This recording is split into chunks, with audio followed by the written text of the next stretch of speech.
L'immigration clandestine explique que parce que la jeunesse, je dirais ils ont dans une désespoir très grande.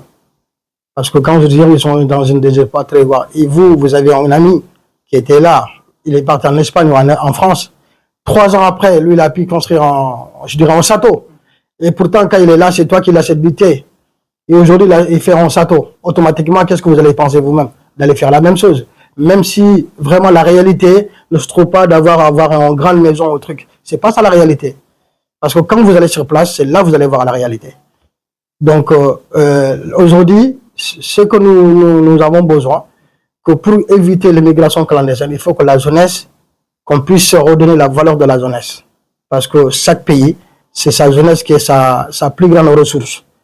Mais si cette ressource-là est oubliée, et malheureusement, ils sont dans une désespoir. Et c'est désespoir qui pousse beaucoup de jeunes pour aller en extérieur, aller chercher le meilleur. Mais pourtant, le meilleur se trouve chez nous. Chacun est bien de chez soi, comme on disait, même les Blancs. Voilà, on est bien de chez soi. Donc vraiment, pour changer tout ça là, il va falloir qu'on donne la valeur de la jeunesse, qui puisse avoir du travail, qui puisse vivre dignement de son travail. Donc moi, je crois que si on met ça en place, déjà, l'agriculture est une porte ouverte pour tout le monde. Mais ça demande aussi de l'accompagnement. Et l'accompagnement ne peut pas se faire sans l'État. L'État doit accompagner la jeunesse, puisse s'épanouir dans leur domaine. Et aussi que ce soit l'agriculture, l'élevage ou d'autres activités. Il y a beaucoup d'activités que le pays a besoin. Et surtout, moi, j'encourage la jeunesse de se lancer dans l'entrepreneuriat.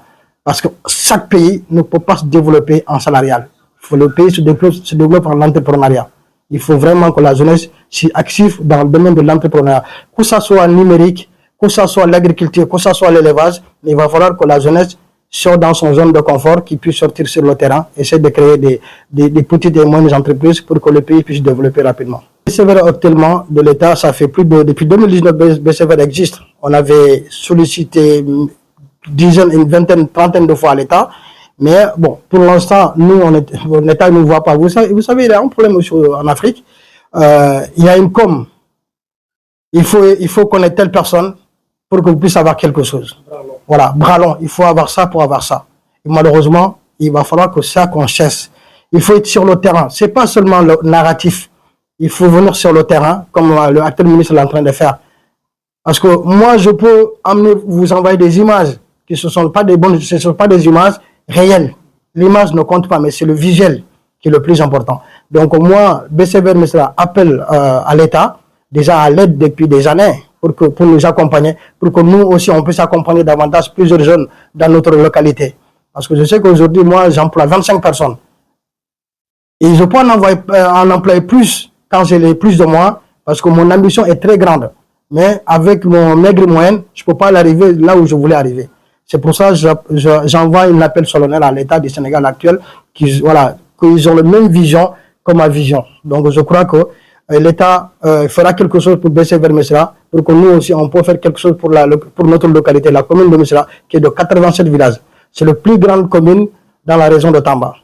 87 villages. Et ces 87 villages-là, si on fait le calcul, 70%, c'est la jeunesse. Donc c'est pour cela, nous, notre combat, c'est aussi maintenir notre jeunesse, de pouvoir garder notre jeunesse à nous-mêmes que de l'envoyer à l'extérieur, d'aller exploiter notre ressource à l'extérieur. Parce que notre ressource aujourd'hui, c'est notre jeunesse.